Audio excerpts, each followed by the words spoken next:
Stop that. Stop that. Stop that. I hear him chat to the noise. Move too quick, can't stop for the talking. I hear him chat with the walking. Just too sharp with the prize. White girls better tell me I'm awesome, yeah. Hot like fire on the pan. If you wanna touch my please use caution. Cold like 0 degrees. I'm out the cage, gotta let out the beast. Revolutionary, gotta let out the streets. Locked in a cage, I'ma let out the sheets. You can't go out, man, forget my peace. You take the west, I'll take on the east. I'ma put them in the cage, never let out the. I hear him chat to the noise. Move too quick, can't stop for the talking. I hear him chat with the boys. Not so tough, but minds keep walking, yeah. Just too sharp with the prize. White girls better tell me I'm awesome, yeah. Hot like fire on the pan. If you wanna touch my please use caution. Stop that. Stop that. Stop that. I don't believe it's possible for Tony to look much less like Jerry Seinfeld. He's got. What's the deal with that? He's got a little bit of Josh Brolin in him and a hint of mariachi. There's an undercurrent of Mexican in there somewhere, but it's not Jerry Seinfeld. I heard I was Dennis playing Jerry Seinfeld from Always Sunny. That's what the derivative is. Okay, well, Jerry Seinfeld, it is not. You can wander the earth. In fact, your punishment today at some point should be to wander the streets and say, who am I? And see if anyone in Miami correctly guesses that you're meant to look like Jerry Seinfeld. Because your mustache, I think, is undoing the entirety of the thing. Jerry Seinfeld, you can't imagine him with a mustache. Happy Greg Cody Tuesday to everyone. Somebody writes in, take anything on the show, add more Greg Cody, and I'm in. Well, you'll be happy with today's show. Yes. So you got my email. We got a pop-off with Greg Cody. He is now calling him, what are you calling yourself as a nickname? The Corn King? The Corn King. Oh, boy. Works on several levels. Put it on the poll, please, at Le Batard Show. Can you ever be someone who makes the greatest popcorn when you're using the microwave? Whoa, shots fired. That is the best way to make popcorn. You know, the old-timey skillets. Who does that? I haven't used a skillet for popcorn since my dorm room at FAU in 1978. Jiffy Pop. It's not a skillet. It's going to be abuela's cazuela. It's going to be, I don't know what are you coming up with a skillet from? A skillet? Yeah. Like a shake and bake is what he's saying, right? Something like that? Yeah. Yeah. The methodology. How did your elaboration make me understand less what he was talking about? Like, how did your clarification on skillet, like a shake and bake? I don't know what you guys are talking about. Shake and bake was like, it was prepared in a skillet-like thing, wasn't it? Like a tin? Like a little, wasn't it? No. Are you thinking of Jiffy Pop? Maybe I am. I have no idea. Shake and bake is not popcorn. Now that It's would like mean chicken. The delicious chicken. You're talking about the popcorn that Drew Barrymore was setting up at the start of Scream. Thank you. Yes. Yeah. Yes. Okay. But it's not. I'm here for you. But it's Thank not you. shake and bake. It is absolutely it isn't. not shake and bake, but I was trying to piece But together you know what I'm whatever. talking about, right? Thank you. Yeah, barely. I got there. I But do you like get me. Yeah. I do like the concept of baked popcorn. That would be interesting to try. Just for the audience, so that it can truly experience what my Tuesdays are like, a skillet would be damn near impossible to make popcorn in. It would just pop all over the room. A skillet, I don't believe, has a top. And then Stugotz's helpful correction was how to bake chicken. Yeah. Yeah. That's what we're dealing I with. mean, skillet's kind of close to a cazuela. It's not. derivative. Okay, I have And made. it's closer to a wok than it is a skillet, but I can see how someone would call it a skillet. I don't know how someone would call it a shake and bake, but here we are. I have made popcorn in a skillet. Okay, it's not impossible. What you do is you cover the skillet with tin foil, and then poke a hole in the tin foil to let steam out. Why aren't you doing it that way instead of the microwave? Because it's today? labor intensive. Don't you want to win? I intend to win. will but win. The methodology is not important. What's important is the type of popcorn you use, and I use the Cadillac, and then the ingredients, and making sure you don't burn the popcorn, which you can do in a microwave if it's 10 seconds too long. Don't shame Greg Cody. It's not like we got the Top Chef set out there. We got a hot plate. Today I want you to call me Greg Corny. That's going to be my name. We do. Whatever you want, Corn King. If that is not Greg Cody's just general late life career for him to say, you know what, He doing lets out it a best, wheeze. doing it best is labor intensive. Why would I want to do anything ever that's labor intensive? The point is, it's like too much effort for no gain back. You know what I mean? Like I can paint my wall with a small 1-inch wide brush if I want to, but I would rather use a roller and get it done more efficiently and quicker. You know, so we're not in a race here. I mean, you know, you taking longer to make your popcorn doesn't gain you any points. That kind of thing. Dan thinks the longer it takes, the better the popcorn. I know. It's weird. Yeah, right? somebody told him that, and he believed it. Low and slow. I would generally say that the most fulfilling things, the things that feel most fulfilling, tend to be difficult, tend to be labor intensive. Okay. That's what the reward of fulfillment is. Not sex. Well, if you're at all interested in someone other than yourself, then yes, sex as well. 7 seconds, boom. If you're only interested in yourself and being Rick Pitino in a restaurant, then yes. But if you're interested in anyone else other than yourself, and I have no proof that anyone in this room ever thinks of anyone other than themselves. Including you, huh? I have no proof that anyone in this room thinks of anyone other than themselves. But you cannot, Stugotz, for a second, accuse me of thinking more of myself than you think of yourself. Like, you can't accuse anyone of that. You are. That's totally fair. Thank you, by the way. We could have a Guinness World Book record holder person come through here and judge however those things are judged. And I think this would be per square foot on the globe. I have more narcissism per square foot on the globe than any place in sports media. Thank you. Tony wants to, after seeing Amin's jump shot yesterday, Tony wants to have some sort of sports media scouting combine. Dan, I was made incredibly sad. I was made sad, and I was telling Mike before the show started, I was made very sad when I saw Amin's jumper. Amin is like a brother to me. I love Amin. We've done a bunch of great stuff together. When I saw that jumper, I was like, wow, okay, we need to reevaluate what we're doing here. I think Amin's basketball takes are great, but when you have a jumper like that, it puts into question a lot of the things that are happening. I think on social media, there's a lot of people saying, hey, look, how can we take Amin seriously when he's got a jumper that looks like he shoots with his offhand? You've never had one get away from you? Come on, man. Not like that. It's a small sample we're looking at. No, not like that. No, it's not the miss. The miss is not Everybody at all concerning. He hadn't played basketball in a while. You're calibrating. That's fine. The form. Oh, that was heartbreaking to watch. It made me sad. So I thought to myself, you know what? I don't want to be that guy, but I think we need to put some sort of limit and some sort of test together, right? You remember the presidential thing in elementary school where you had to make the presidential list? You could do like 6 pull-ups. Yeah. You could touch your toes. Yeah, there you was could run a red and mile. blue patches. Yeah. Right. Arnold Schwarzenegger's thing. Exactly. I think we need to do something like that for sports media, where if your jumper looks a certain way, you can't really talk about people in the NBA. Yeah. I'm sorry. I was in a group chat, and everybody was talking about Anthony Edwards' dunk last night, and he chimed in with an opinion saying, that's not a dunk. And honestly, I internalized that. Like, why would I listen to this person? It means less. I don't find you credible anymore. I mean, it You're wasn't just a dunk. joke. It wasn't a dunk. It was a throw-in. I didn't even care enough to tell him that I didn't care about his opinion. That's how bad his shot was. A lot of guys talking about quarterbacks and they can't win in the big time and they're doing this wrong and they can't throw 25 yards in a spiral. Like, we need to put together all the people that talk about sports, line them up. Wow. Let's see you do certain things. I want to see you shoot a 25-foot jumper. I want to see you throw a 25-yard out pattern. Let's start making people – let's see who's who in the sports media world. Also, it was a dunk. He cut his hand on the rim. It's a dunk.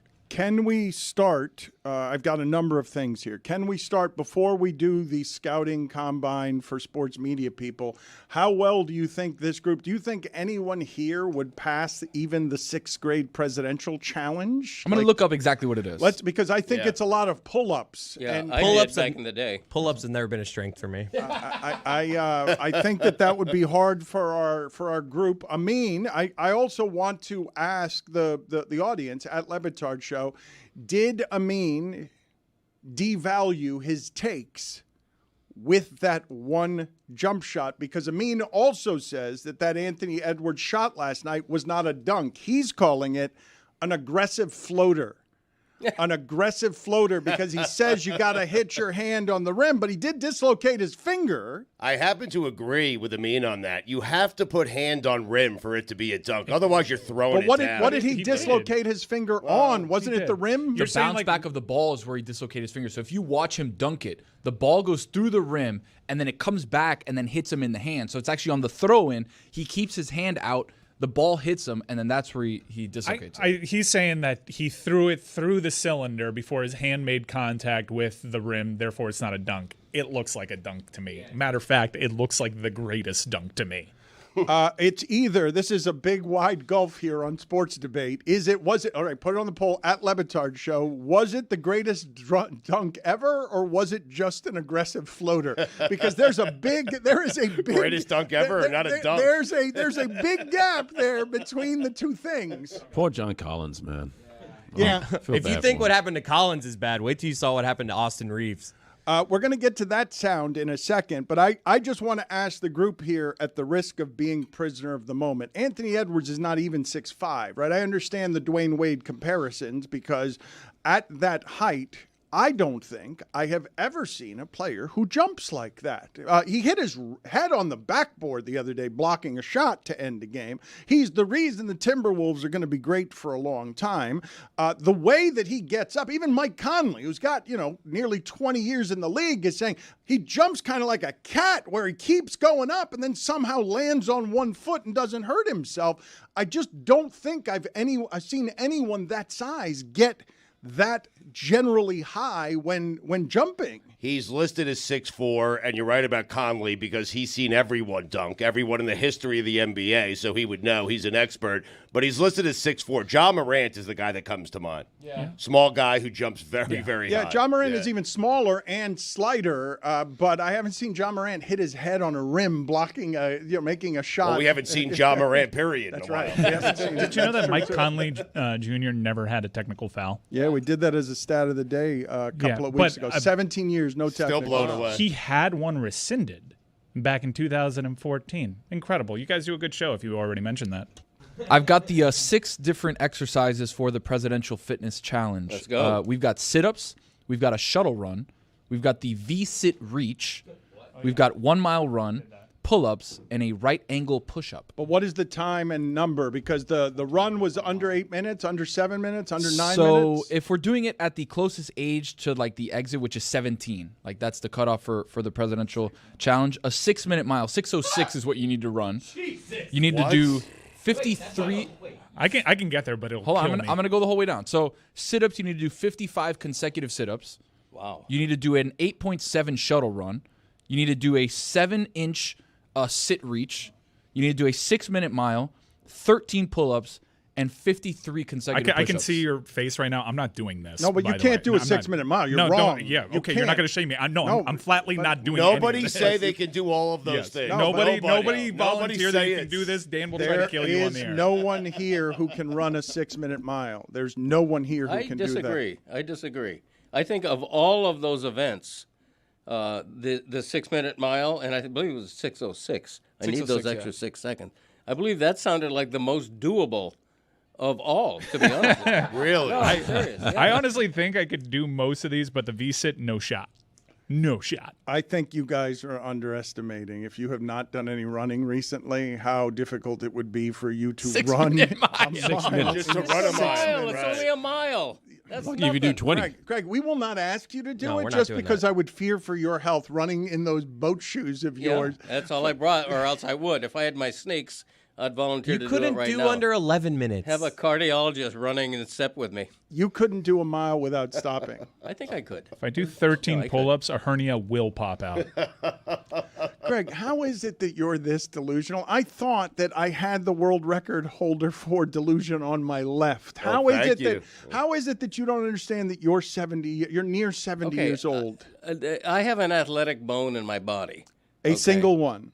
That's right, just one. It's funny, Bill. For example, when Tony was talking, I had a Silky J back in the day. I mean, I'm sure you did. I could make a jump shot back in the day when I played a lot of hoops. So I could go on a court right now And I wouldn't be as good. Greg, I'm more of a set shot now than a jump shot. That day was the 1920s. No, put me on a court right now, and I will out Amin in terms of my form, my style. I'm Well, with that's Greg, not hard. I'm with Greg Corney on this one. The Celtics won about 17 titles playing those types of dudes. There you go. That's right. So better than Amin means, because you have to understand that Amin looked like he was having something between a seizure and an epileptic fit with what was happening. Just his hand was. Well, it's Ramadan, Dan. That's right. He hadn't eaten anything, and that was because he'd been fasting. But what happened with Amin was seizure adjacent on the hand. It felt a little seizure-y. So for you to say that you would have been better than Amin El-Hassan and his sprawling, gnarled demon hands is not saying much. All I'm saying is that if you watch me take a jump shot, after a little bit of a warm-up, in fairness, after you watch me take a jump shot, you nod like a bobblehead and you say to yourself, that's a guy who's played. Back in the day when he was younger, that's a guy who would not be the last draft pick in a pickup game. Stugotz, yesterday I had some people come after me because a couple of my takes. One of them, I was making fun of Zach Edey and just also basketball in general by saying that Zach Edey in 1984 would have been drafted before Michael Jordan. And he is funny. Yeah, 7'10". I like this take. No, but Purdue fans are so mad at me they're finally good at something. Okay. Yeah. Way to go, Shannon Sharp, taking all number 1 seeds in both tournaments. But Purdue is good at basketball, and they're good at basketball because this guy is bigger and stronger than everyone else, gets fouled, and he's certainly not faster than anyone else. It's unaesthetically pleasing, and it's unathletically pleasing. Yeah, he's not going to make it to the pros because he's not fleet of foot, but he's a really good college player, a tremendous inside presence with a tremendous size advantage. I know, but what I don't like watching is him plant himself in the key and then just throw it like he's 4 feet from the basket and just I love that with him. Where I don't like it is with Wembanyama because I can see, this guy's a giant. Oh, but he can't move. So yeah, you go do your thing because that's usually how big men do it. Yeah, I'll dominate a 6'4" center. But, and the Wembanyama is a totally different animal. Why are you bringing up Wembanyama? Because I know I'm exposing a hypocrisy where I'm like all about this big stiff. Where I'm like, with Wembanyama, I'm like, he's way too tall. And he is way too tall. No, but Wembanyama is also not physically stiff That's why it's unfair. That's why it's unfair. See, make him like Zach Edey, and we're good. Okay, so make him like Zach Edey playing against what looks like student managers. Yes, perfect. That's great basketball. Take yourself in the paint. Yes. That is great basketball right there. That is good. Are you guys telling me there is no place in the NBA for Zach Edey? Yeah, no, maybe the bench. Wow. Like, he's 25 a game. There's no way, dude. No way. Have you watched him? No way. No, that's a dumb question. No, he's just like the footwork isn't isn't there. He can't. He's very slow. He's an anchor. He's got anchors. He should wear air anchors. But as his, great as his shoes. Great college player. Has a skill set and dominates his skill set. There's reasons why. Look, there's a reason why he's still in college is because his pro prospects aren't great because of his footwork. But the two takes that people are mad at me on, and this is just Purdue fans, which I did not know that they were this loud and aggressive, and I understand it. Purdue has not been great at stuff in sports. It's also cradle of basketball right there. But they're proud of their basketball, and they've got a 7'5" person who looks like College Player of the Year for the last couple of years because he's 7'5", and everyone wants one of those when he scores 30 points a game, 20 on foul shots, because he's just got student managers hanging from his armpit hair. It is giant in a way that's unusual. But the other take that I'm surprised people are objecting to, because I watched it happen all weekend. I know that social media is a toxic dump for bile and hatred, but I'm just not used to seeing Adam Silver criticized this way. And when I look at what hockey is doing right now as a sport in terms of exciting its fan base, and what I see basketball is doing comparatively, I understand how it is that I'm suddenly hearing for what feels like the first time that basketball has a leadership problem, because they didn't have one with David Stern, and Adam Silver is and has been one of the most popular commissioners, but people are unhappy enough with the sport that they're doing things like blaming Adam Silver for shot clock problems and pointing out, hey, don't you have a watch as one of your biggest sponsors and you can't get time and refereeing right? I think the biggest concern is everything in sports is up. It's a booming time for sports. We're in the middle of a live rights renaissance because sports are drawing crowds. Their revenue is up across the board. Everyone is doing well, and the only numbers that are of huge concern are the national TV games when it comes to basketball. Why do you think that is, though? Basketball. Why do you think the numbers are down, though? I have a couple of theories, and I think right now the sport of basketball is kind of where baseball was a couple of years ago, in that they found a way to manipulate the current set of rules. The game evolved to a certain point that the rules became outdated. And the NBA has gone through this. They've added stuff before, and they were usually, a couple of decades ago, this was one of those leagues that was considered progressive in terms of innovation. The court is too small. The three-point line is too close. We've lost, not to sound like Bob Ryan, but there is no place for Zach Edey in the league anymore because everyone's just bombing away from three. And you see the type of athletes out there. Wembanyama's out there, and it looks cartoonish on the court that they're playing on.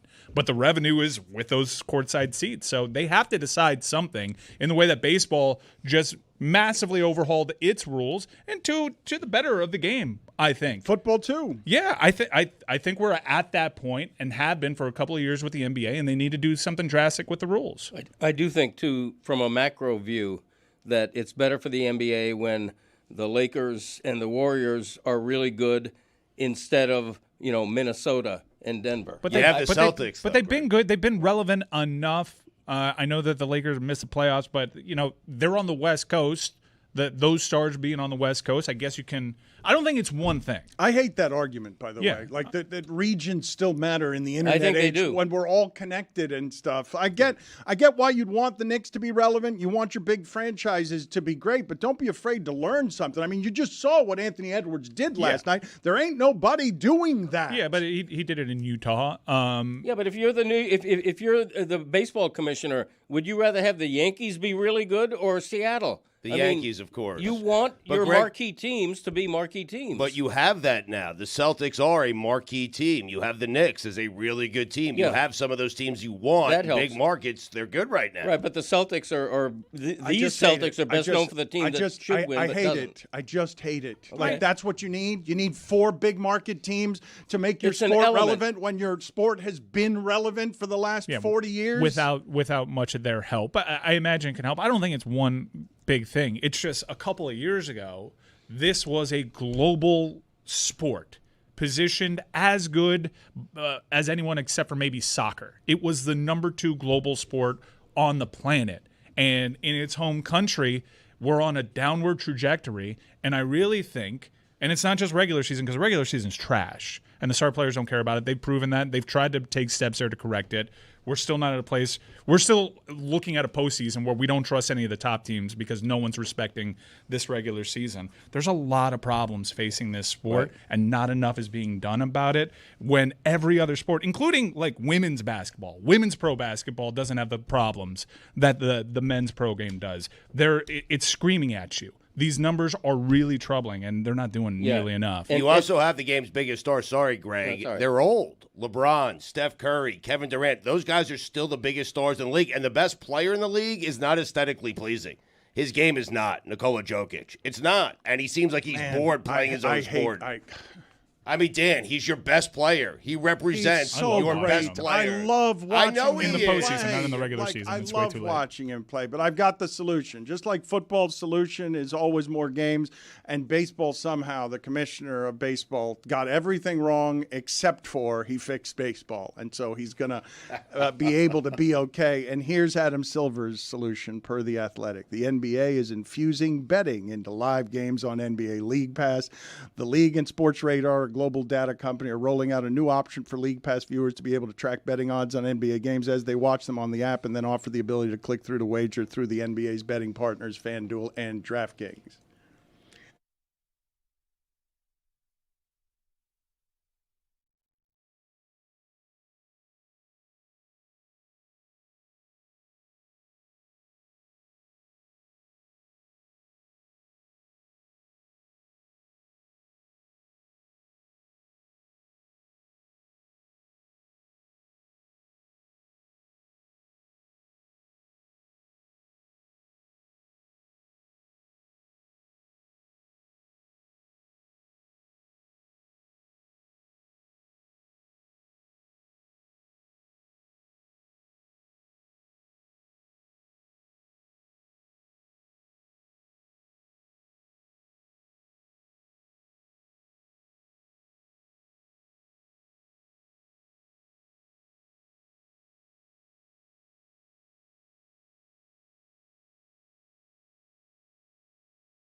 Greg Cody is saying that the NIT is for losers. Yes. All of the non-NCAA tournament things are. You know, the basketball invitational tournament. There's a new one, the women's BIT, I think it's called. Look, if you're throwing a parade to celebrate winning the NIT championship, there's no bigger loser in sports than that. There's 68 teams. If you're not one of the 68 teams, put away your sneakers, take the offseason off. You don't need to continue to be playing just to say you're playing. I love it when you read about all these teams now that are turning down the NIT because what is the point? You love that. It's a weird thing to love. No, I do. I think it's right. You know, you got to draw the line somewhere.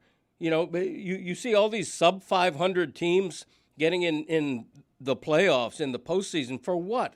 You know, draw the line somewhere. Not everybody needs a medal after the season. In the women's game, the WBIT has actually supplanted the women's NIT as the second best of the tournaments that you can get into. Right. I did not know this, but the NCAA actually pays for you to host the WBIT, whereas if you accept an NIT invitation, you have to pay out of your own pocket to run those games, which is why the WBIT supplanted. All that being said, Miami earned a number 1 seed in that WBIT and still decided, no, we're not doing it. And I would love to know why, because I think it stands to reason that they're just raw by being screwed over by the committee. Right, and they were. But if you're not, 68 teams is enough. Right. I think all these other tournaments just dilute the sport.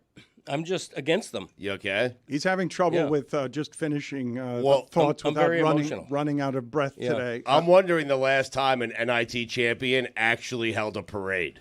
There are no parades for NIT I bet there champions. are. We'll get to Pablo Torre here in a second, but let's just hear from Tom Crean. He does not agree with Greg Cody at all. There's no question about it. I would want to coach. I would want to develop my team. You've got bigger staffs than you've ever had. There's plenty of time for the portal. There's plenty of time to talk to recruits. There's plenty of time to negotiate NIL deals. There's not plenty of time to play. There's not plenty of time to get your players on the floor and give them a chance to get better. There's not plenty of time for guys to continue to play that may never get to play again. And that, to me, is absolutely ridiculous. It's each coach's choice. I get it. But if you take away a chance to play the games, to put your team on the floor, let them opt out. All right, the bowl season has it all the time. Let it happen. Who cares? Give your players and coaches a chance to keep coaching and playing, and don't shortchange. If a guy doesn't want to play, go sit down. If a coach doesn't want to coach, go recruit. But there's got to be enough people to put 5, 6, 7 people on the floor and go play. Makes absolutely zero sense to me. I'm pretty sure that in 2018 or 2017, the NIT was supposed to be in Indiana, and Tom Crean said, "I don't want to hear." Wait a second. Yeah, no, that went viral Stugotz yesterday. is strong in him. Some added context: the administration declined the invitation and fired Tom Crean the very next day.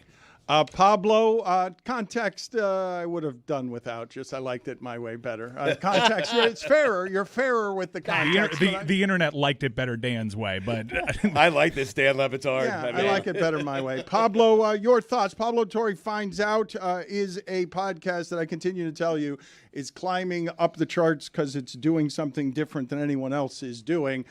Your thoughts on the NIT champion being the best of all the losers? Yeah, I want to like the NIT as a TV show, and I think the NIT has a brand problem. I think Greg, arguing with America embodied by Greg, is a tough task because, how is it framed? If you're not one of the 68 best teams, then you're doing this other thing. And so the question is, how does the NIT revitalize itself? How would you retell the story of what it is?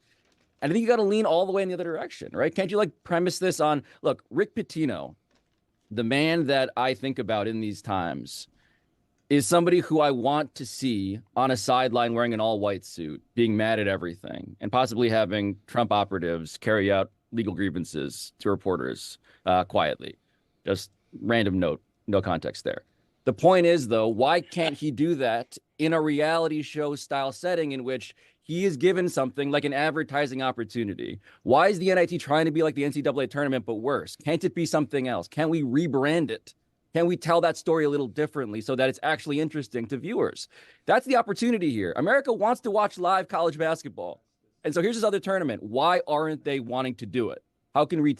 How would you guys save it? I think that's the question in front of us. How do you save the NIT by rebranding it? I don't think you can save it. It's a second-place tournament. It's a fight for who's the 66th best team in the country. It's ridiculous. What is saving it? It's just more cares? It's just more gambling options. Well, that's why it exists. It's just more action. What are you guys being so precious about here? Right. It's simply giving you the opportunity to have more action on games that you don't care about because you're just betting on numbers and uniform. I'm just saying I fully understand why teams that are left out of the NCAA tournament have their pride and turn down the lower NIT. Okay, I get that. Okay, and you guys really are being precious and puritanical about some of this stuff where all of it has to be about sports integrity instead of just entertainment. Can it be made for TV? Like, for example, Pablo, the glory days. And tell me you guys wouldn't like to see this now in football. This is a bygone age right here. I'm going to put up for you something, an old-timey television show that used to be the NFL's fastest man competition. Oh, wow. The loser sentenced to 2 more weeks of training camp. It's a fair start, and Herschel Walker is first out of the blocks, but here comes Darryl Green with that long, smooth, powerful stride. Darryl Green wins it. He's yet to be beaten here. It's a fair start, and Rod Woodson is out very well. Willie Galt will have to go if he's going to catch him. He's not going to catch him. Rod Woodson wins it. He moves into the... Rod Woodson, because Darryl Green has won each and every race and gotten faster with each run. It's a clean start, and Darryl Green is out of the blocks like a shot. At 30 yards, he starts to accelerate, and it's that long, smooth, fluid stride, that powers Daryl Green to victory. He is the Subaru NFL. Look at the smile on Roy's face. Ahmad Rashad. That's Ahmad right. Rashad. That's right, yes. Brings you back to a time, Look Roy. at how happy all of you are. Look at the Subaru World's Fastest Man competition. I like it. Herschel Walker should not be that fast for how big he was. No, I He was think three times bigger than Daryl DK Green. Metcalf would be that kind of fast if he was doing that right now. You could bring that back. Tyreek Hill's watching that going, I want that. Bring it back. That's what Jack. I was Jack. saying. Everyone back here said Jack. It's How do we all know your Except for bit better him. than you do? Okay. you can bring that back. Say the thing. I like to be inconsistent. I like to surprise you. Jack, Oh, there you go. that kind of thing. That's my corn king. You sound wheezy today in a way. Are you okay with you're not finishing thoughts? It doesn't seem like you have the stamina to have the wind to complete sentences. I appreciate that. While saying you'd uninvited run a analysis. 6-minute mile, by the way. Well, Well, I think 6:06, you know what? 6:06, With Dan. a little training, I could. Listening to Greg wheeze has given me a solution to save the NIT. You're welcome. Okay, tell me you wouldn't watch the NIT if every team had to have its head coach play on the floor with them. what's like it. wrong with the NIT? It doesn't need any saving. I'm intrigued, though. I mean, You want Think Rick about Pitino out it. there? yeah. Yes. I mean, I'd watch. I'm telling you, Dan. Hey, there's a game on right now. It's St. John's versus whoever the fuck else. And guess who's playing point guard? Rick Pitino, I like age that. 66. You're not watching that immediately? I am. Larinaga with the dunk. By the way, Greg Cody trying to bring back old things. Listen to this. This is it's an idea he's had for many years. He's done it for many years, and it's a terrible idea. It's the Haiku Challenge about March Madness. Yes. And the Haiku Challenge, what's the syllable count on haikus? 575? 575. Yeah, it's 17, generally 575. Yeah. All right, so the syllable count is three thoughts or phrases. The first 5 syllables, the second 7 syllables, the third 5 syllables. And Greg Cody, as an example, as a helpful example to his listeners and readers, writes in, Vital smiles a mile, Billis masters the bracket, Larinaga weeps. That's a haiku. So good. Bring it, you know. Why- Beat that. you- Beat that. Beat that. You- Haiku in it. He has been trying to resurrect the haiku Right. for about 15 years unsuccessfully. Yeah, back when I did a blog for the Miami Herald, I had an annual haiku challenge, and it would get 40 or 50 entries, usually the same people entering 20 times, two guys entering 20 times each. But some of them were pretty fun. You know, it's a good challenge actually, because I think it's the form of poetry that requires you to be the most succinct, obviously. And do you rhyme? Does rhyming matter? You know, people come into a haiku from all different angles, so I enjoy it. Jack. Wow. Haikus and the NIT really catering to a younger audience. Yep. I mean, Yeah, I like Greg's. Can I get Greg's poetry power rankings, his final 4 of poetry forms? Because there are other kinds, and Greg has clearly just seized upon the haiku. Oh, I think he's As the only going to give champion. you that one. Okay, what is in brevity though? Nothing beats the haiku, right? Like I know Muhammad Ali back when he was still Cassius Clay, I think, famously had a 2-word poem which was Yes. me, we. So that's probably the shortest poem on record. But efficient. Yeah. Look at how disappointed Seinfeld is. Seinfeld. What's the deal with that? I'm not sure whether it was we, me, or me, we, but it is on record as the shortest poem ever written. yeah, Greg, here's some sound of you wheezing. Cody's just general late. Sounds like a car trying to start, like a really bad car engine. Cody's Cold just motor. general late. Cody's just general late. Cody's just general late. Really turning that key. You're like, come on, baby, one more time. It's an old it's an old car. It's a Studebaker. Cody's just general late. It feels like the underworld trying to communicate with you. Cody's just general late. I like that. Pablo, quickly. Pablo Torre finds out, what should people be looking for? Yes, so all of sports media these days is a debate tournament. Everybody thinks they're the best. Nick Wright, my arch nemesis now, thinks he's the best. Stephen A., Will Kane, all these people. Today's guest on Pablo Torre Finds Out is the actual best debater in sports. And he just happens to be the guy who's also taking down the NCAA. And so that is the guest. That is the story. That is the man that you should hear from, even though he looks down upon all the aspects who think, they're better than he is. The This master is the guy who's debater. actually the What greatest. would be the odds on a master debater making an appearance as an expression on Pablo Torre Finds Out? What would be the betting odds on that? I believe there's a DraftKings Super Boost about that. See you later, Pablo. Good seeing you again. Goodbye.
It is time for Stugotz to share his game notes.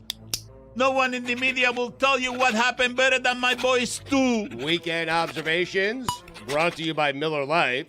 Great taste, just 96 calories, available for delivery.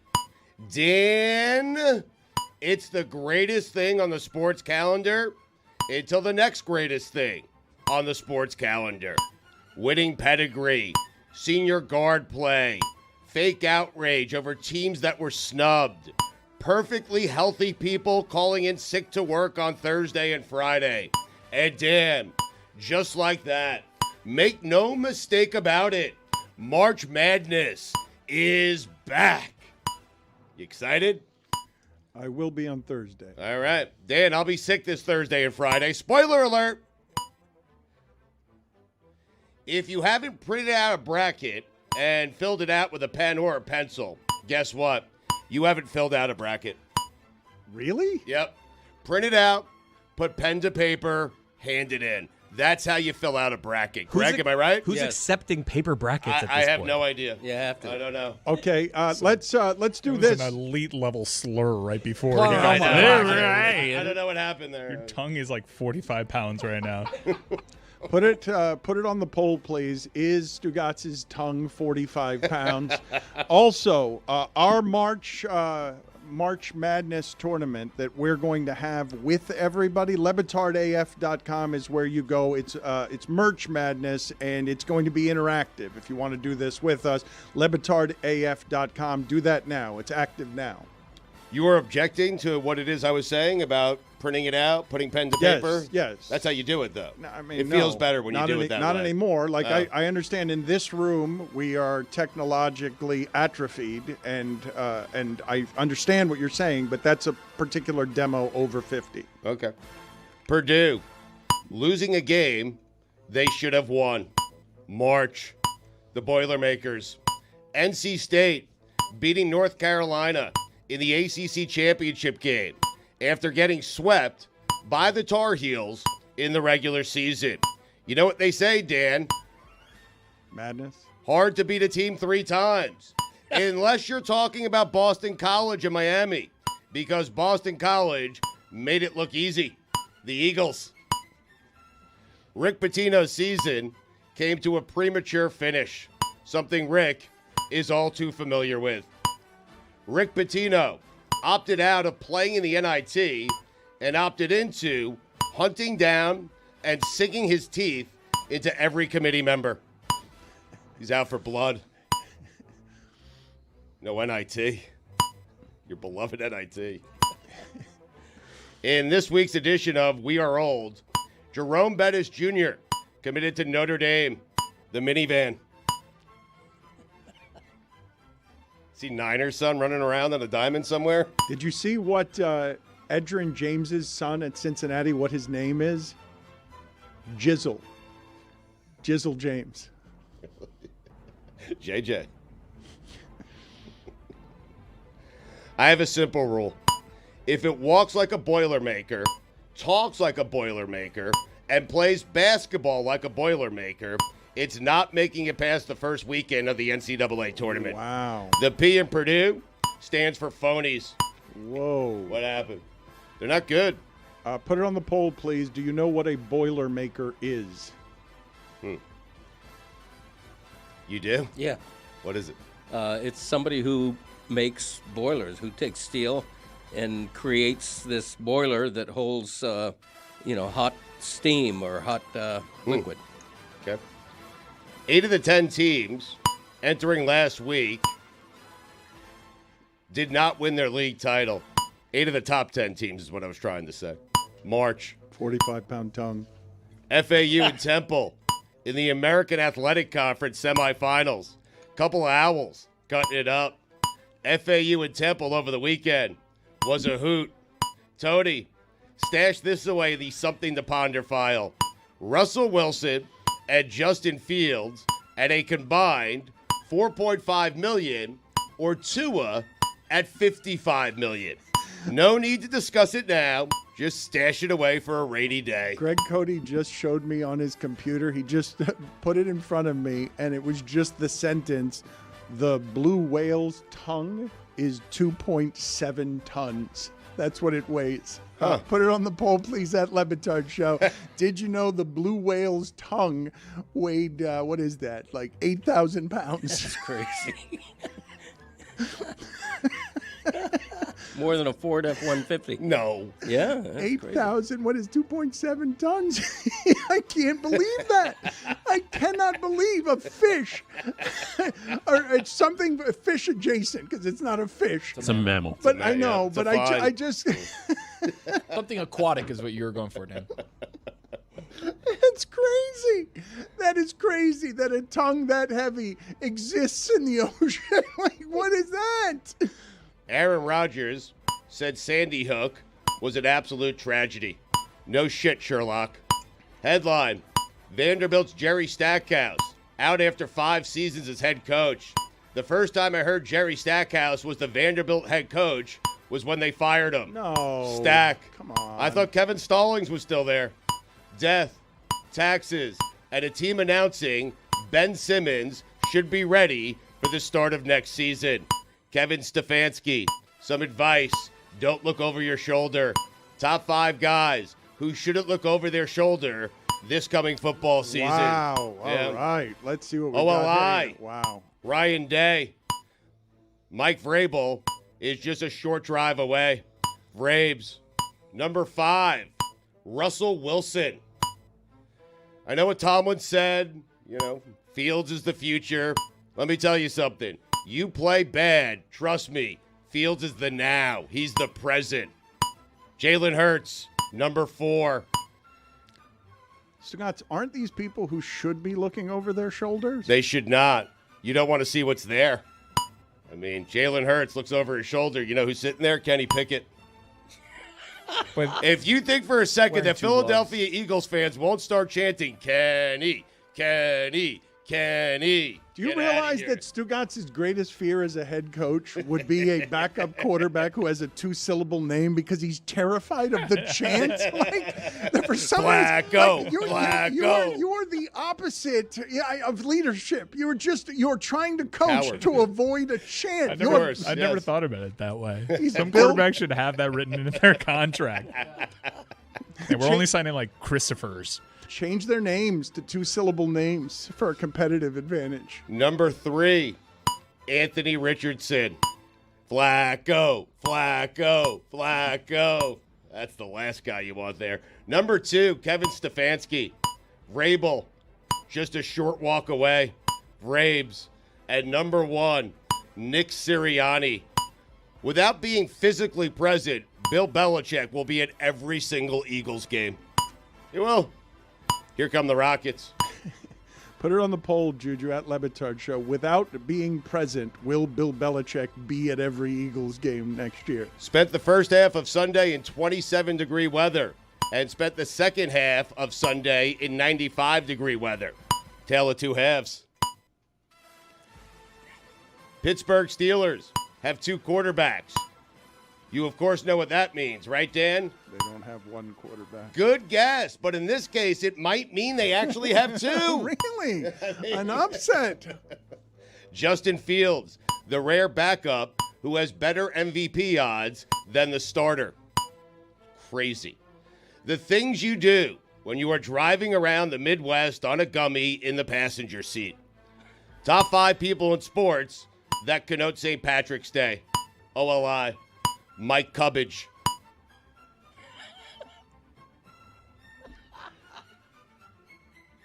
Get it? Why do you like that, Greg? Yeah, cabbage. It's a I stretch, get it. right? Yeah. Couldn't find anyone named Cabbage. It's perfect, Cabbage Patch Kids. Oh, wow. Sports, though. Greg, Oh, yeah. Greg. What? Will you quit? Just quit with you hear a word and then the first thing that comes to your head it becomes Cabbage Patch He Kids. said he couldn't think of a cabbage. I fed him a cabbage. You okay? Yeah. All right, good. Paul Beers. Number 5, Patty Mills. Number 4, Jeff Ireland. Oh, now you finally get the fanfare. Number 3, Ken Shamrock. Number 2, Andrew Luck.